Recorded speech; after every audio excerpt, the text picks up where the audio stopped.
हे बघा, इथं मी एक पळी तेल घातलेलं आहे.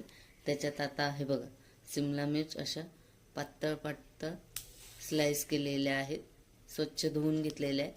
त्या आता ह्याच्यात परतून घ्यायच्या आहेत. बघा, तेलावर चांगल्या फ्राय करून घ्यायच्या आहेत.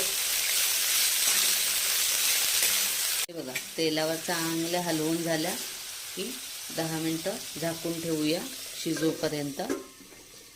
तेलात चांगली फ्राय करून झाल्यावर आता याच्यात हे मसाले घालायचे आहेत. हळद, मीठ, चाट मसाला, गरम मसाला आणि घरचं लाल तिखट आहे, हे घालायचं आहे. आता ह्याच्यात एक मोठा चमचा शेंगदाण्याचं कूट घालायचं आहे आणि हलवून घ्यायचं आहे. आता बारीक चिरलेली कोथिंबीर घालायची आहे. हे बघा, ही रेडी झाली. टिफिनला देता येण्यासारखी पटकन अशी होणारी सुकी अशी भाजी. सकाळच्या गडबडीत तुम्ही पटकन ही करू शकता आणि अतिशय चविष्ट अशी लागते ही बघा. तर तुम्ही ही करून बघा.